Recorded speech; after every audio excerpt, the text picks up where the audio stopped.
السلام علیکم ورحمۃ اللہ وبرکاتہ۔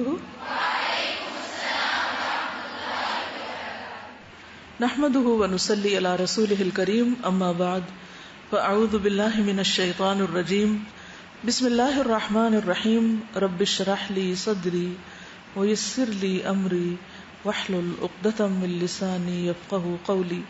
چلیے درود شریف پڑھیے۔ اب دیکھیے کہ جو درود شریف ہے نا، یہ صرف اس کلاس سے پہلے ہی نہیں کہ حدیث پڑھ رہے ہیں تو درود شریف پڑھ لیں، بلکہ درود شریف آپ کہیں بھی پڑھیں تو آپ کی مشکلات آسان ہوتی ہیں، اللہ کی رحمت آنے لگتی ہے نا آپ پر۔ مسجد قباء کے ایک امام ہیں مغامسی، ان کے لیکچرز بھی ہیں نیٹ پر، بہت زبردست لیکچرز ہیں عربی میں، اب آپ کیسے سیکھیں، لیکن کوئی نہ کوئی جا کے نکال کے سن لیجئے، انداز بہت زبردست ہے، نیچے انگلش بھی لکھی ہوتی ہے تو آپ کچھ سنیں اور کچھ پڑھ لیں اس میں سے۔ تو انہوں نے ایک واقعہ سنایا اپنا، ان کا بائی پاس ہوا، اوپن ہارٹ سرجری ہوئی، اوپن ہارٹ سرجری ہوئی، دل کا آپریشن ہوا، شاید فرانس میں تھے یا کہاں۔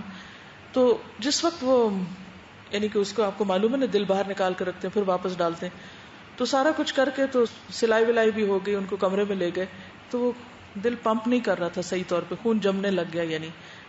تو نرس آئی، کہنے لگی کہ آپ کا یہ دوبارہ سب کھولنا پڑے گا، تو آپ اجازت دیتے ہیں؟ تو انہوں نے کہا کہ ہاں ٹھیک ہے، اب اور کوئی چارہ نہیں تو اجازت ہی ہے، اور ساتھ انہوں نے لا الہ الا اللہ پڑھ لیا، شہادت پڑھ لی، اور یہ سوچ کے کہ جس کی آخری بات لا الہ الا اللہ ہو وہ جنت میں جائے گا، اور اس کے بعد کہا کہ میں اب کچھ نہیں بولوں گا، جو کرنا کرو، مجھ سے کچھ نہیں پوچھو۔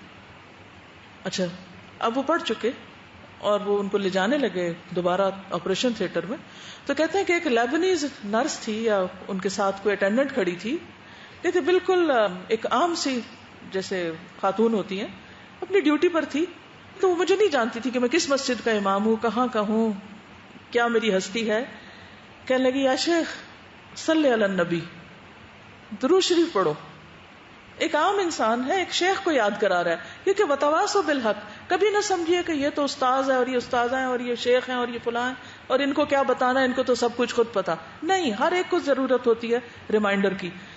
کہتے ہیں کہ میں نے درود شریف پڑھنا شروع کر دیا، اور جب لے جا کر انہوں نے کھولنے سے پہلے دوبارہ چیک کیا تو معاملہ سیدھا ہو چکا تھا، تو دوبارہ اسے کھولنے کی ضرورت ہی نہیں پیش آئی۔ بہت دفعہ بہت سی چیزیں رک جاتی ہیں، رکاوٹیں آ جاتی ہیں، کھڑے کھڑے یہ کیوں آتی ہیں، کیوں آتی ہیں یہ رکاوٹیں، کیا وجہ ہوتی؟ جی ہاں، کبھی ہمارے گناہ ہوتے ہیں کہ اللہ کی رحمت راستے میں رکاوٹ آ جاتی ہے، اور امتحان ہوتا ہے کہ بندہ اب کرتا کیا ہے۔ دیکھیے اللہ نے ہم کو امتحان کے لیے پیدا کیا ہے نا، ہر چیز سے اللہ تعالیٰ یہ ٹیسٹ کر رہے ہوتے ہیں، اچھا بھلا اب یہ کیا کرتا ہے، اور فرشتے بیٹھے دائیں بائیں لکھ رہے ہوتے ہیں یہ ہوا اور اس نے یہ کیا، پاس ہے یا فیل، پھر وہ نتیجہ نکالیں گے۔ وہ ہر وقت چوکنے بیٹھے ہوئے ہیں۔ وہ ایک شخص آیا ناروا آپ پہ باتیں کر کے چلا گیا، کہتے یا رب میں نے کیا کیا، اب یہ کوئی نہیں دیکھ رہا، آپ اکیلے بیٹھے ہیں، وہ کوئی آیا فضول کی سنا کے چلا گیا، آپ چپ کے چپ ہیں، صبر کر رہے ہیں، اللہ تو دیکھ رہا ہے، بندوں میں سے کسی نے نہیں دیکھا۔ یہ جو دو بیٹھے تھے نا، تو آپ کا جیسا ریاکشن ہوگا وہ والا متحرک ہو جائے گا، نوٹ کر لے گا، یہ مسئلہ پیش آیا، یہ ریاکشن ہوا، یہ اس کا اجر ہے، یا یہ اب ظالم بنا یا مظلوم بنا۔ ہر وقت یہی ہو رہا ہے، کس وقت کیا کر رہے ہیں سب لکھا جا رہا ہے، ہم بھولے ہوئے ہیں، یہ نہیں بھولتے نہ ہم اپنی ڈیوٹی سے غیر حاضر ہوتے ہیں۔ میٹیکولسلی صبح شام فرشتے تبدیل ہوتے ہیں فجر اور عصر کی نماز میں، ایک دن بھی کوئی ایبسنٹ نہیں ہوتا اپنی ڈیوٹی سے۔ ہم نمازیں چھوڑ دیتے ہیں، ہم ایبسنٹ ہو جاتے ہیں نمازوں سے، اوہ صبح آنکھ نہیں کھلی، عصر کا وقت ویسے ہی جلدی کا ہوتا ہے، ہمارا قیلولہ اتنا لمبا ہوتا ہے کہ عصر بھی قضا کر جاتے ہیں۔ تب آپ دیکھیے کہ پھر کیسی زندگی جی رہے ہیں، کیا کر رہے ہیں، کہاں کھڑے ہیں، اپنا حساب خود کرنا پڑے گا نا۔ تو بہرحال درود شریف پڑھتے رہیے، صرف کلاس میں نہیں، بعد میں بھی جب آپ اس کو پڑھنے لگے، اور ویسے بھی جہاں رکاوٹ آئے درود شریف شروع کر دیں۔ چلیے ایک دفعہ میں حدیث عربی کی پڑھ کے آپ کو سناؤں گی، پھر آپ کو کہلواؤں گی تاکہ آپ کو پتا ہو میں کیا الفاظ پڑھ رہی ہوں۔ حدیث نمبر 84، عن ابي الدرداء قال قال رسول الله صلى الله عليه وسلم ما من عبد مسلم يدعو لأخيه بظهر الغيب إلا قال الملك ولك بمثل. رواه مسلم کتاب الذکر والدعاء 6927. عن ابي الدرداء قال قال رسول الله صلى الله عليه وسلم ما من عبد مسلم يدعو لأخيه بظهر الغيب إلا قال الملك ولك بمثل. ٹھیک ہے.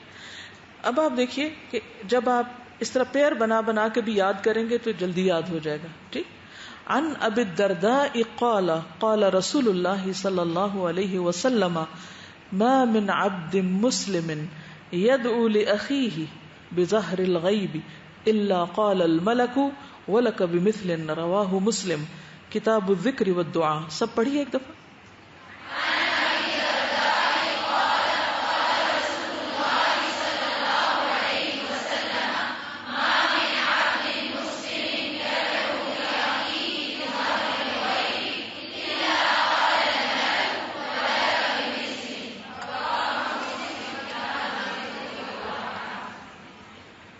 سیدنا ابو درداء رضی اللہ عنہ سے روایت ہے کہ رسول اللہ صلی اللہ علیہ وسلم نے فرمایا جو مسلمان اپنے مسلمان بھائی کے لیے پیٹھ پیچھے دعا کرتا ہے تو فرشتہ کہتا ہے تیرے لیے بھی اس کی مثل ہو، اس کی مانند ہو، اس جیسا، ایسا ہی. ما نہیں، من کوئی، عبد بندہ، مسلم مسلم، یدعو دعا کرتا ہو، لأخیہ اپنے بھائی کے لیے، بظہر الغیبی غائبانہ طور پر. ظہر کہتے ہیں بیک کو، پشت، غیب غیب یعنی اس کو پتہ ہی نہیں کہ وہ کر رہا ہے اس کے لیے. اللہ مگر، قال کہتا ہے، الملک، ملک نہیں کہنا، ملک، ملک کہتے ہیں فرشتے کو، ملائکہ اس کی جمع، و اور، لکا تمہارے لیے ہے، بمثل اس کی طرح، اس جیسا، اسی کی مانند. اس حدیث کا بھی ایک کانٹیکسٹ ہے، مسند احمد میں تھوڑی سی تفصیل ہمیں ملتی ہے. صفوان بن عبداللہ جن کے نکاح میں درداء تھیں، درداء کہتے ہیں کہ ایک مرتبہ میں شام آیا اور حضرت ابو درداء کی خدمت میں حاضر ہوا تو یہ ان کے کیا لگے؟ داماد. ٹھیک ہے. درداء بیٹی تھی جو کس کے نکاح میں تھی؟ صفوان بن عبداللہ کے. تو وہ ابو درداء کے پاس آئے صفوان، لیکن وہ گھر پہ نہیں ملے، گھر پہ نہیں تھے. البتہ ان کی اہلیہ موجود تھی، ساس صاحبہ. انہوں نے مجھ سے پوچھا کہ کیا اس سال تمہارا حج کا ارادہ ہے؟ میں نے اس بات میں جواب دیا جی ہاں. انہوں نے فرمایا کہ ہمارے لیے بھی خیر کی دعا کرنا، کیونکہ نبی صلی اللہ علیہ وسلم فرمایا کرتے تھے کہ مسلمان اپنے بھائی کی غیر موجودگی میں اس کی پیٹھ پیچھے جو دعا کرتا ہے وہ قبول ہوتی، اور اس کے سر کے پاس ایک فرشتہ اس مقصد کے لیے مقرر ہوتا ہے، اس کام کے لیے مقرر ہوتا ہے کہ جب بھی وہ اپنے بھائی کے لیے خیر کی دعا مانگے تو وہ اس پر آمین کہتا ہے، اور یہ کہتا ہے کہ تمہیں بھی یہی نصیب ہو. یعنی حج پہ جا رہے ہو، دعاؤں میں یاد رکھنا خیر کی، ہمارے لیے بھی دعا کرنا، کیونکہ اگر تم ہمارے لیے دعا کرو گے تو اس کا تمہیں یہ فائدہ پہنچے گا. تو اس حدیث سے کیا بات پتہ چلتی ہے کہ مسلمان کی اپنے مسلمان بھائی کے لیے غائبانہ طور پر کی ہوئی دعا قبول ہوتی. ابو بکر الصدیق رضی اللہ عنہ کہتے ہیں کہ اللہ کی خاطر بنے ہوئے بھائی کی دعا قبول ہوتی، یعنی جس سے آپ کا تعلق اللہ کے لیے ہو، کوئی دنیاوی اس میں لالچ، غرض، مقصد نہ ہو، تو وہ شخص آپ سے سچی اور خالص محبت کرتا ہے، وہ آپ کے لیے بہت سنسیئر ہوتا ہے، لہذا اس کی دعا آپ کے حق میں قبول ہوتی. انبیاء علیہ السلام کا طریقہ یہی تھا کہ وہ صرف اپنے لیے نہیں، سب کے لیے دعا کرتے تھے. ابراہیم علیہ السلام کی دعا ہے ربنا اغفر لی ولوالدی وللمؤمنین یوم یقوم الحساب. یہ کب پڑھتے؟ نماز کے اختتام پر. اے ہمارے رب مجھے، میرے والدین اور تمام مومنوں کو اس دن معاف کر دینا جس دن حساب لیا جائے گا. نوح علیہ السلام نے بھی یہ دعا کی تھی رب اغفر لی ولوالدی ولمن دخل بیتی مؤمنا وللمؤمنین والمؤمنات. سورۃ نوح آیت 28. اے میرے رب مجھے بخش دے، میرے والدین کو بخش دے، اور میرے گھر میں جو بھی ایمان لا کر داخل ہو، مومن مرد ہو یا عورت، ان سب کو بخش دے. نبی صلی اللہ علیہ وسلم سے کہا گیا وَاسْتَغْفِرْ لِذَنْبِكَ وَلِلْمُؤْمِنِينَ وَالْمُؤْمِنَاتِ، اپنے لیے اور مومن مردوں اور عورتوں کے لیے گناہ کی معافی مانگو، یعنی استغفار کیجیے. تو آپ بھی دوسروں کے لیے استغفار کرتے تھے. اور کتنی استغفار کرتے تھے، کب کرتے تھے، اس کے بارے میں ایک بہت خوبصورت حدیث ہے السلسلہ صحیحہ میں، حدیث نمبر 2254. سیدہ عائشہ کہتی ہیں رضی اللہ عنہا، میں نے رسول اللہ صلی اللہ علیہ وسلم کو فرحاں و شاداں دیکھا، خوش خوش دیکھا. تو میں نے کہا اللہ کے رسول صلی اللہ علیہ وسلم میرے لیے اللہ تعالیٰ سے دعا کر دے، یعنی آپ کا موڈ اچھا ہے، آپ دل سے کریں گے. آپ نے اسی وقت فرمایا اے اللہ عائشہ کے پہلے پچھلے اعلانیہ اور مخفی سب گناہ بخش دے. کیا دعا دی؟ اے اللہ عائشہ کے اگلے پچھلے اعلانیہ اور مخفی سب گناہ بخش دے. خوشی سے حضرت عائشہ نے ہنسنا شروع کر دیا، یعنی اتنی خوش ہوئی اس دعا پر، یہاں تک کہ ان کا سر حضور صلی اللہ علیہ وسلم کی گود میں جا پڑا. آپ نے پوچھا کیا تمہیں میری دعا نے خوش کیا؟ انہوں نے کہا بھلا مجھے آپ کی دعا خوش کیوں نہ کرے، یعنی اسی وجہ سے میں خوش ہوں. آپ نے فرمایا اللہ کی قسم میں ہر نماز میں اپنی امت کے لیے یہ دعا کرتا ہوں کہ اے اللہ میری امت کے اگلے پچھلے ظاہری باطنی گناہ بخش دے. ہم آپ پر کتنا درود پڑھتے ہیں، اور وہ بھی پڑھیں گے تو اپنی کسی حاجت میں اپنے لیے. پھر تو اللہ کے رسول صلی اللہ علیہ وسلم کس قدر خیر خواہ تھے اپنی امت کے لیے. اصل میں کوئی کسی کے لیے کب دعا کرتا ہے؟ جب وہ اس کے لیے دل میں خیر خواہی کے جذبات رکھتا ہے. جس سے آپ ناراض ہوں، جس کے لیے آپ کے دل میں گرج ہو، اس کے لیے آپ کیا دعا کریں گے بھلا، اور کیوں کریں گے؟ یا کریں گے بھی تو ہو سکتا ہے صرف وعدہ نبھانے کے لیے، دل سے تو نہیں کریں گے. تو جب کوئی کسی کی خیر خواہی کرتا ہے تو دراصل کس کی کر رہا ہوتا ہے؟ اپنی. اور جو کسی کی جڑیں کاٹتا ہے وہ دراصل کس کی کاٹ رہا ہوتا ہے؟ اپنی. جو کسی سے برا کرتا ہے وہ دراصل اپنے لیے برا کر رہا ہوتا ہے.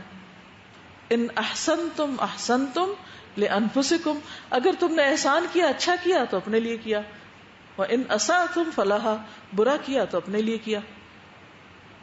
جو کرو گے وہی لوٹے گا اپنے اوپر.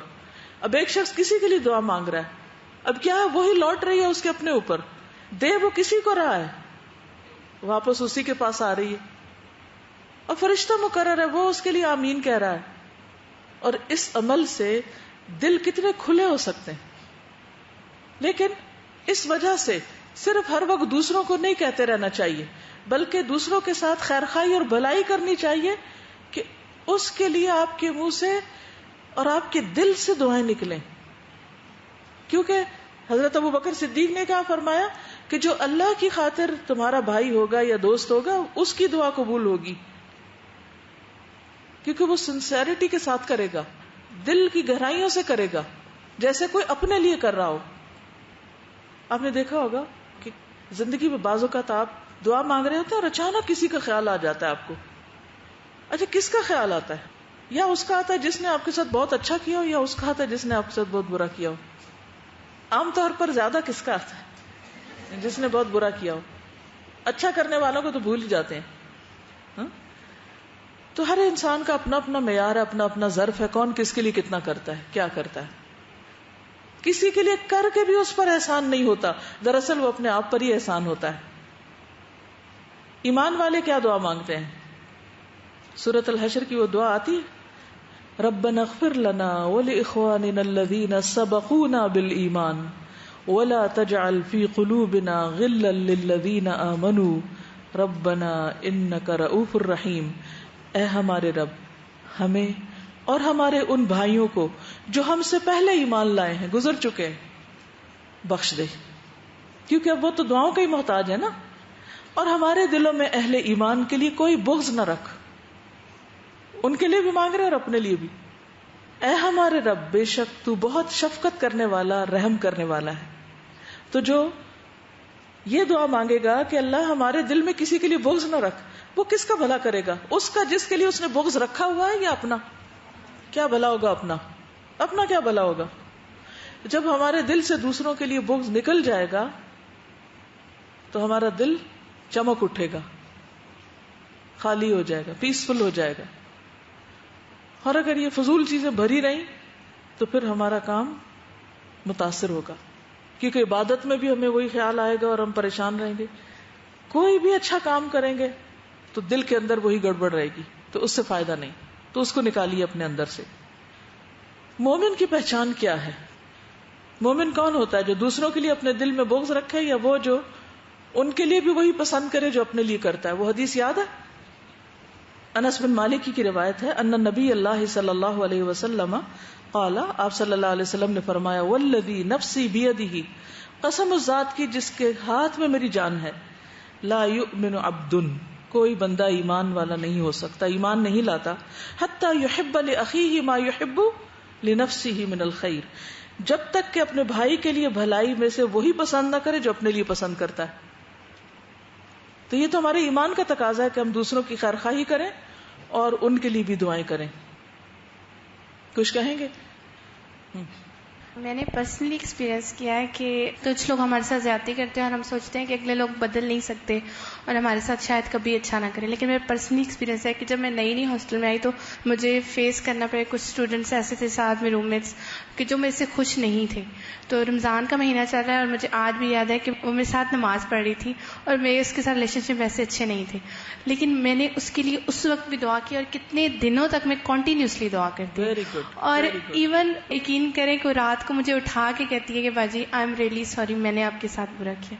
اور اس ٹائم بھی میں رونے لگ پڑی جب اس نے مجھ سے ایسے بولا، حالانکہ میرے دل میں کچھ بھی نہیں تھا اس کے لیے، کچھ بھی ایسا نہیں تھا، لیکن الحمدللہ. اور یقین کریں اس کے بعد جو ہے ہمارے ریلیشن شپس بہت اچھے ہو گئے اور کچھ بھی نہیں. صرف میں کہتی ہوں کہ صرف اس وجہ سے کہ میں نے اس کے حق میں دعا کی تھی کہ اللہ تعالیٰ.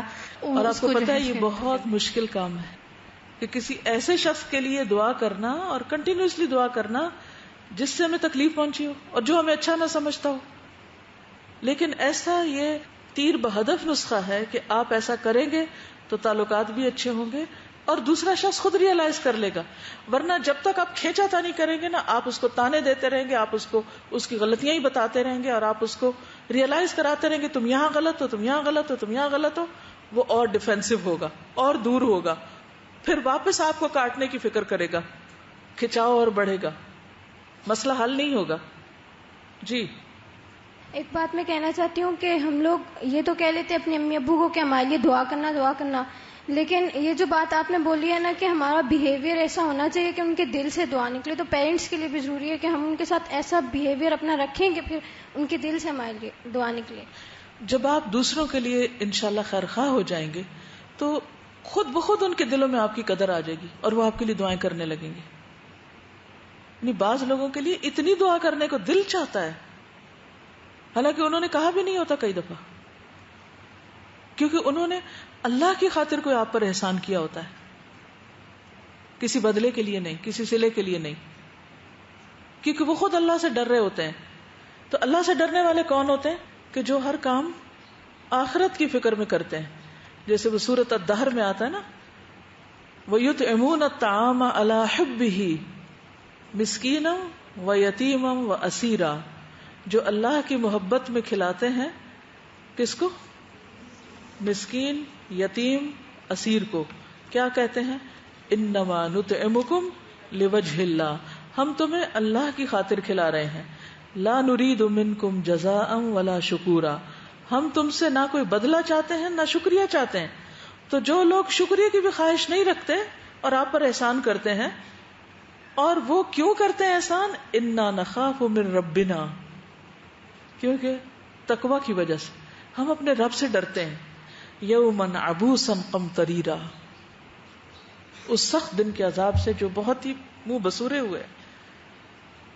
تو ایسے لوگ جو اللہ سے ڈر کے آپ کے ساتھ نیکی کرتے ہیں.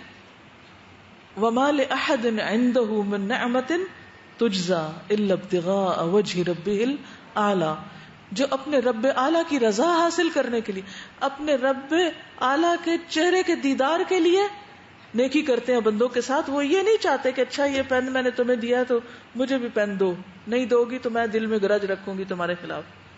وہ اس لیے نہیں، وہ چھوٹی سے چھوٹی اور بڑی سے بڑی نعمت یا کوئی صدقہ یا کوئی بھی اچھا کام کرتے تو کیا چاہتے ہیں؟ مجھے میرے رب کا دیدار حاصل ہو. وہ اتنا بڑا صلہ چاہتے ہیں. وہ چھوٹی چھوٹی چیزیں لے کے کیا کریں گے؟ وہ ان چھوٹی چیزوں کی توقع بھی کیوں رکھیں گے؟ کیونکہ انہیں بڑی چیز چاہیے. تو جس کو اپنے رب کے چہرے کے دیدار کا شوق ہو، وہ پھر چھوٹی باتوں کو بھول جاتا ہے کہ کس نے اس کے ساتھ کیا کیا. اس کے پاس فرصت نہیں سوچنے کی.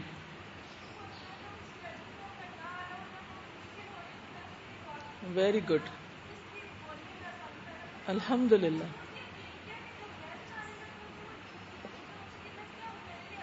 ویری گڈ، ماشاء اللہ، بہت اچھا. یعنی کسی کو بھی تکلیف میں دیکھیں، کسی کو بھی، بھلے اس سے آپ کی جان پہچان ہو یا نہ ہو. آپ راستے میں جا رہے ہیں، کوئی گر گیا ہے، آپ کچھ نہیں کر سکتے کہ گاڑی چلی گئی آگے، ہم دعا تو کر سکتے ہیں.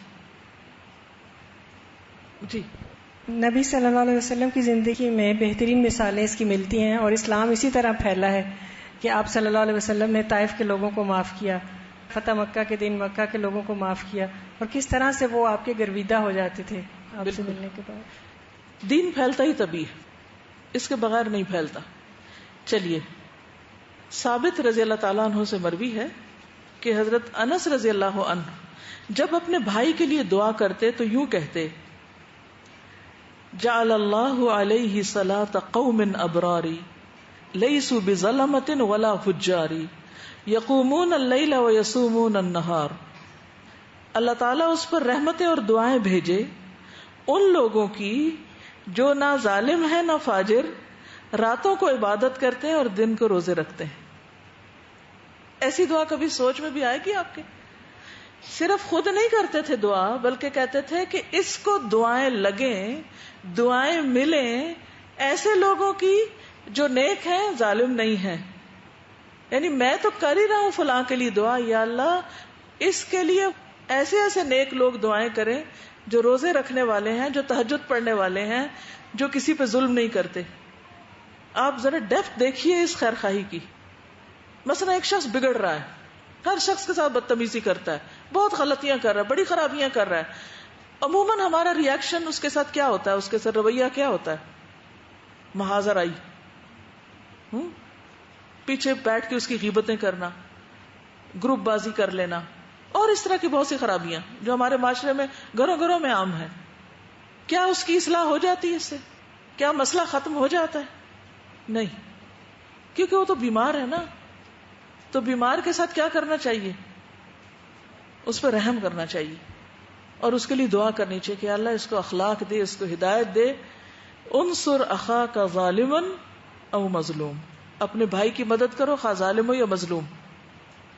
تو دونوں طرح سے آپ اس کو ہیلپ کریں گے. تو ظالم کی مدد کیا ہے کہ اس کو ظلم سے روکیں، اور ظلم سے روکنے کے یہ نہیں کہ صرف 4 تانے دے کے آپ کو چپ کرو، ظلم نہ کرو. یہ بھی ظلم سے روکنا ہے کہ اس کے لیے دعائیں کریں. عبداللہ رومی سے مروی ہے کہ ایک دن انس بن مالک زاویہ کے مقام پر تھے. آپ دیکھیے کہ انس بن مالک یہ حدیث روایت کرتے ہیں، لیکن خود ان کا اپنا عمل بھی کیسا ہے. زاویہ کے مقام پر تھے، ان سے کہا گیا کہ آپ کے کچھ بھائی بصرہ سے آئیں، آپ ان کے لیے دعا کریں. انہوں نے کہا اللہ ہماری مغفرت فرما، ہم پر رحم فرما، ہمیں دنیا اور آخرت میں اچھائیاں دے اور ہمیں جہنم کے عذاب سے بچا لے. اللہم اغفر لنا وارحمنا وآتنا فی الدنیا حسنۃ وفی الآخرۃ حسنۃ وقنا عذاب النار. لوگوں نے کہا اور کریں دعا. انہوں نے یہی دعا کی، کہا اگر تمہیں یہ مل گیا تو دنیا اور آخرت کی ساری بھلائیاں مل گئی. تو اگر کسی کے لیے دعا کرنی ہو تو یہ بھی کر سکتے ہیں کہ اللہ اسے دنیا اور آخرت کی ساری بھلائیاں عطا کر، جو سب کچھ اس میں آ جائے گا. پھر ایک مثال ہے غیر حاضری میں کی گئی دعا کی. ابو ہریرہ رضی اللہ عنہ کہتے ہیں کہ میں اپنی والدہ کو اسلام کے بارے میں بتاتا تھا اور وہ مشرکہ تھی. میں نے ایک دن انہیں اسلام کی دعوت دی تو انہوں نے رسول اللہ صلی اللہ علیہ وسلم کے بارے میں مجھے ایسے الفاظ سنائے جو میرے لیے بہت ناگوار تھے، میں سن نہیں سکتا تھا. برا بھلا کہا کچھ.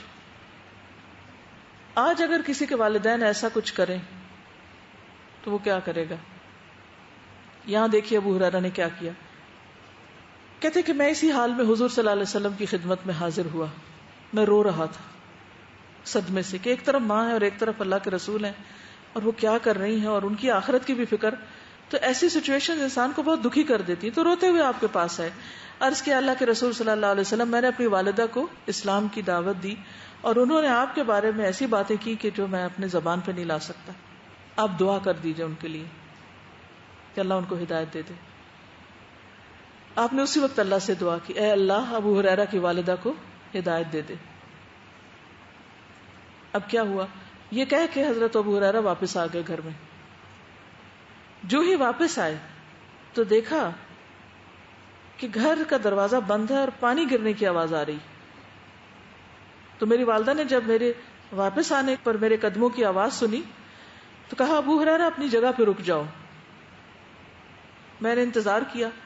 تھوڑی دیر کے بعد میری والدہ غسل کرنے کے بعد باہر آئیں اور انہوں نے دروازہ کھولا اور دوپٹہ اڑتے ہوئے میرے پاس آئیں اور کہنے لگی، اے ابو ہریرہ اشہد ان لا الہ الا اللہ و اشہد ان محمدن عبدہ و رسولہ. کہتے میں الٹے پاؤں حضور صلی اللہ علیہ وسلم کی طرف واپس لوٹا. میں خوشی سے رو رہا تھا. پہلے غم سے رو رہے تھے، وہ خوشی سے رو رہے ہیں. میں نے عرض کیا اللہ کے رسول صلی اللہ علیہ وسلم خوشخبری ہو، اللہ نے آپ کی دعا قبول کر لی. اللہ نے ابو ہریرہ کی والدہ کو ہدایت عطا کر دی. اللہ نے ابو ہریرہ کی والدہ کو ہدایت دے دی.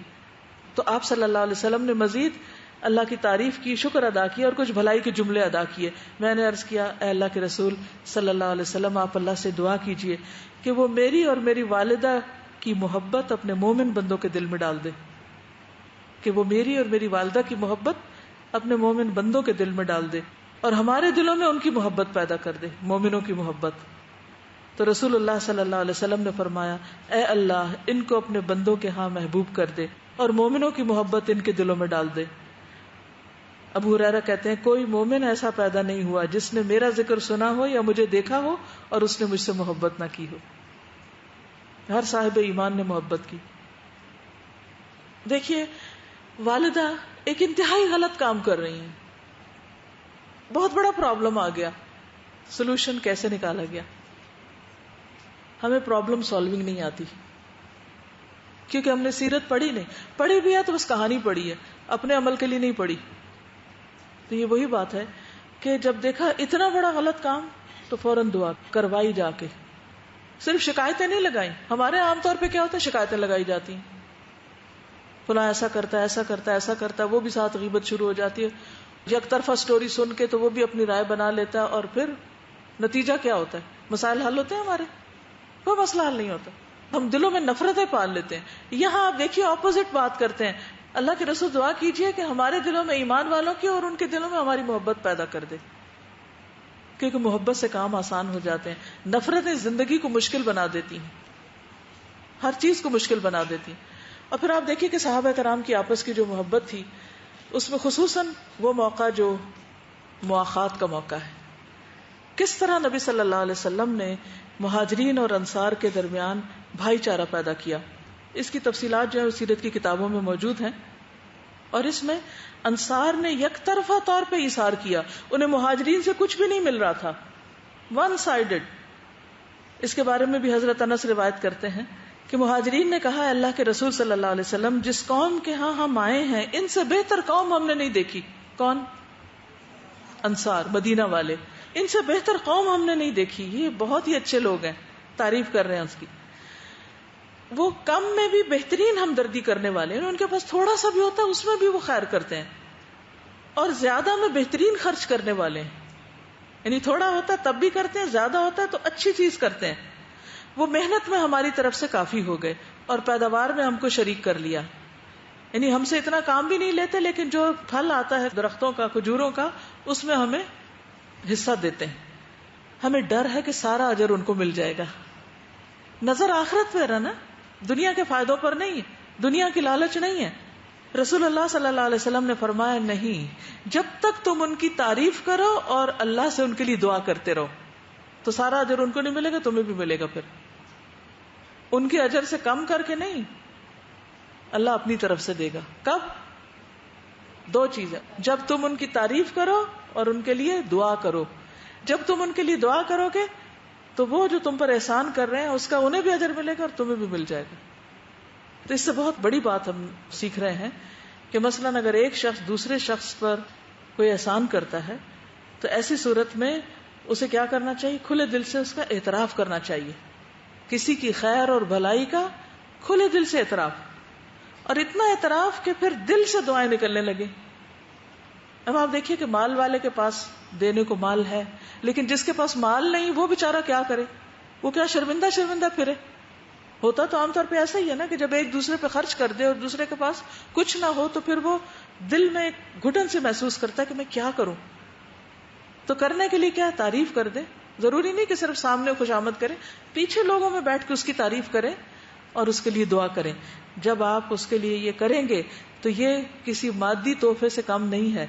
یعنی دعا کا تحفہ، تعریف کا تحفہ مادی تحفے سے کم نہیں. تو جب بھی آپ کو کسی کے بارے میں بھی یہ احساس ہونے لگے کہ ہم ان کا حق نہیں ادا کر سکتے، مثلا والدین ہیں، ہوتا ہے نا، جب تک ہمیں ہوش آتی ہے، جب تک ہمیں احساس ہوتا ہے، اس وقت تک وہ اپنی زندگی گزار چکے ہوتے ہیں یا ہم وہاں سے جا چکے تو ان کے لیے فزیکلی کچھ نہیں کر سکتے یا کسی اور کے لیے. تو ایسی صورت میں ابھی اللہ نے زندگی دی ہے، موقع دیا ہے، تو اپنی دعا میں ایک دعا لکھ لیجئے کہ یا اللہ جس کسی نے مجھ پر کوئی بھی احسان کیا ہے، کسی بھی شکل میں کیا ہے، اللہ تو دنیا اور آخرت میں اس کو اس کی بہترین جزا دے. بعض اوقات فردن نام نہیں یاد رہتے، نام یاد آ جائے، اللہ یاد دلا دے تو بہت ہی اچھی بات، لیکن اگر یہ یاد نہ آئے تو کیا کریں؟ اجتماعی دعا کر دیں. اچھا آپ بتائیے کہ عملی طور پہ کرنے کا کیا کام ہے؟ اب آپ نے کرنا کیا ہے؟ سب کے لیے. اور یہ جو جملہ آخر میں نے لکھوایا نا کہ اللہ آج تک جس کسی نے مجھ پر جو بھی کوئی احسان کیا ہے اس کو دنیا اور آخرت میں بہترین جزا عطا کر، اس کو بخش دے، اس پہ رحم فرما. اس کے علاوہ جو کہنا چاہیں ضرور کہیں، لیکن منیمم یہ. ہاں ٹھیک ہے. اچھا ایسا کریے نا کہ آپ کسی کو دعا لکھ کر بھیجیے یا بولیے. نماز میں تو آپ کریں گے ہی، لیکن آپ دوسرے کو بتا بھی سکتے ہیں کہ میں آپ کے لیے کیا دعا کرتا ہوں. ٹھیک ہے، اپنی امی کو بتائیے، اپنے ابو کو بتائیے، شوہر کو بتائیے، جس کسی کے ساتھ بھی آپ کے تعلقات ہیں. ٹھیک ہے، تھوڑا سا میں ہلکا سا یاد دہانی کے طور پہ یہ بتا دو کہ دعائیں قبول کب کب ہوتی ہیں، اس لیے کہ پھر آپ قبولیت کے وقت میں دعا کریں گے تاکہ واقعی وہ قبول ہو جائے اور ہمارے لیے بھی واپس قبول ہو. بہترین اوقات سے فائدہ اٹھائیں. بہترین اوقات کون سے ہیں؟ شہر رمضان، یوم عرفہ، حج کا دن، یوم الجمعہ، وقت سحر، رات کا آخری حصہ. اس وقت اللہ سبحانہ وتعالیٰ آسمانی دنیا پر نزول فرماتے ہیں اور پوچھتے ہیں ہے کوئی جو مجھ سے مانگے تو میں اسے بخش دوں. اور پھر وبالاسحار هم یستغفرون. پھر بہترین حالات وہ کون سے ہیں؟ حدیث میں آتا ہے کہ 3 اوقات میں آسمان کے دروازے کھلتے ہیں. جب فی سبیل اللہ مجاہد صفوں میں کھڑے ہوتے ہیں، جنگ شروع ہونے والی ہوتی، جب بارش ہو رہی ہوتی، نزول الغیث، اور جب فرض نماز کے لیے اقامت ہو رہی ہوتی. فرض نماز کے لیے جب اقامت ہو رہی ہوتی، رائٹ. اور کون سا بہت مناسب وقت ہے؟ الدعاء بین الاذان والاقامہ، اذان اور اقامت کے بیچ کا وقت. اذان ہو گئی، جواب دیجئے مؤذن کو، دعا پڑھیے، درود شریف پڑھیے اور دعا کیجئے. اس وقت بھی دعا قبول ہوتی. روزہ دار کی دعا رد نہیں ہوتی. پھر سجدے میں بہترین حالت ہے. حدیث میں آتا ہے اقرب ما یکون العبد من ربہ عز وجل وهو ساجد. انسان اپنے رب کے سب سے زیادہ قریب سجدے کی حالت میں ہوتا ہے. فاکثروا فیہ الدعاء، تو اس میں دعا کی کثرت کر دو. پھر اور کیا چیزیں ہیں؟ جیسے قبلہ رو ہو کے دعا کرنا، ہاتھ اٹھا کے کرنا، پھر دعا کرتے وقت نہ آواز کو بہت اونچا چیخ چلا کے بولنا اور نہ ہی بالکل چپ دل میں ہی کچھ کہہ رہے ہیں. ٹھیک ہے دل میں بھی کہیے لیکن دل پوری طرح حاضر. حضرت زکریا علیہ السلام نے بھی کی تھی نا، اذ نادى ربه نداء خفیا قال، لیکن کہا بھی تھا، بولا بھی تھا، صرف دل میں ہی نہیں سوچا تھا، بولا تھا. اللہ تعالیٰ بھی فرماتے ادعوا ربکم تضرعا وخفیا. پھر تکلف نہ ہو، صرف رٹی رٹائی دعائیں نہ ہو، تضرع ہو، خشوع ہو، رغبت ہو، رہبت ہو، یہ ساری چیزیں ہونی چاہیے. پھر اسی طرح یقین سے دعا کریں کہ اللہ قبول کر سکتا ہے، دے سکتا ہے. الہا ہو، زاری ہو، تکرار ہو، ایک دفعہ کر کے چھوڑ نہیں دیں، بار بار کرتے رہیں. اللہ کی حمد اور درود شریف سے آغاز کریں. اور اس کے ساتھ ساتھ کچھ باطنی آداب بھی ہیں دعا کی قبولیت کے، اور وہ کیا ہے کہ انسان گناہوں سے بچے اور انسان اپنے دل سے دوسروں کی گرج، نفرت، ان سب چیزوں کو نکال دے. ٹھیک ہے آج کے لیے اتنا ہی کافی ہے. اب اپنے ٹاسک لکھ لیجئے، لکھیے اپنی ایک ڈائری پر. اب دیکھیے کہ میں نے اپنے پاس یہاں لکھے ہوئے ہیں، یہ جہاں بھی میں ہوتی ہوں یہ ساتھ ہوتی میری، کہ میں نے کلاس میں آپ سے کیا پوچھنا ہے کہ میں بھی نہ بھولوں. گھر جا کے میں نے کیا کرنا ہے، پڑھانا کیسے، یہاں آ کے ایک ایک پوائنٹ میں نے لکھا ہوا ہے. اور اگر کوئی بات یاد آ جاتی ہے تو میں دوبارہ ساتھ ایڈ کرتی رہتی ہوں کہ یہ بھی کرنا ہے مجھے، کیونکہ ہمارے پاس یہ عذر کافی نہیں کہ ہم بھول جاتے ہیں. ایک شخص نبی صلی اللہ علیہ وسلم کے پاس ہے اور اس نے کہا کہ میں بھول جاتا ہوں، تو آپ نے کیا فرمایا اس کو، استعن بیمینک، اپنے دائیں ہاتھ سے مدد لو. اگر خالی دماغ کافی نہیں تو پھر ہاتھ سے مدد لے کے لکھ لو اس بات کو. کچھ لوگوں کا حافظہ بہت اچھا ہوتا ہے، میرے جیسوں کا نہیں. تو پھر یہ عذر تو نہیں نا ساری زندگی لے کے پھرنا، یہ کام نہیں کیا بھول گئے، وہ نہیں کیا بھول گئے. کس کا نقصان ہے بھولنے میں؟ اور شیطان کیا چاہتا ہے؟ یعنی ہم خود تو بھولتے ہی ہیں، شیطان بھی بھلواتا ہے. قرآن میں بار بار پتہ چلتا ہے کہ وہ بھلواتا ہے. تو اس لیے بہت ضروری ہے کہ ہم یاد رکھنے والی باتوں کو یاد رکھیں. تو کیا کیا کرنا ہے آپ کو؟ حدیث کو زبانی یاد کرنا ہے، پوری کوشش کرنی ہے. اس سے آپ کی عربی بھی امپروو ہوگی، قرآن کی تجوید بھی امپروو ہوگی، عربک ریڈنگ آئے گی. اور جب ریڈنگ آ جاتی ہے تو پھر بہت سی چیزیں آسان ہو جاتی ہیں. اور کیا بتایا تھا، یعنی گھر جا کے اس کو آپ نے دہرانا ہے. یہ کتاب یہاں بند کی بند نہیں رکھنی، اسے جا کے کھولنا ہے روز کے ہوم ورک میں. اگر گھر جا کے آپ کا ٹائم نہیں تو رستے میں ہی کھول لیں. گاڑی میں جتنی دیر آپ گھر پہنچے، اب کسی کا بھی گھر یہاں دائیں بائیں تو نہیں سوائے ہاسٹل والوں کے، ہاسٹل والے بھی 3 فلور اوپر چڑھتے ہیں پیدل، تو ان میں بھی بہت وقت لگ جاتا ہے. آپ سمجھیں کہ اگر وہاں جا کے ٹائم نہیں تو رستے میں ہی کتاب کھول لیں، آہستہ آہستہ سیڑھی چڑھتے جائیں ایک ایک، جب تک آپ اوپر پہنچیں گے حدیث یاد ہو چکی ہوگی. جو کام کرنے والے ہوتے ہیں وہ کہیں سے بھی وقت نکالتے ہیں، ان کو نہ بھولنے کا بہانہ ہوتا ہے نہ وقت کی کمی کا بہانہ. یہ بہانے ان کے لیے جنہوں نے کام نہیں کرنا. ٹھیک ہے، تو آپ نے کیا کرنا ہے، عربی یاد کرنی ہے، ترجمہ یاد کرنا ہے، کسی کو سنانا ہے. عربی سنائیے کسی کو، اپنی کسی کلاس فیلو کو، گھر والوں میں سے کسی کو، کسی نہ کسی کے ساتھ شیئر کریں. جب تک سنائیں گے نہیں غلطی نہیں نکلے گی، یاد نہیں ہوگا. اور پھر اس کے بعد اور کیا کرنا ہے، عمل کرنا ہے. اور عمل میں اپنا خود جائزہ لے کے نوٹ کرنا ہے کہ میں نے یہ کام کیا کہ نہیں کیا. اگر جب حدیث پڑھ رہے ہیں اس وقت عمل نہیں کیا تو زندگی میں پھر کب کریں گے؟ 24 گھنٹے کے اندر اگر انسان اپنے علم کو دہرا لے یا اس پر عمل کر لے تو وہ چیز بھولتی نہیں، پھر اس کو وہ اس کے مزاج کا حصہ بن جاتی.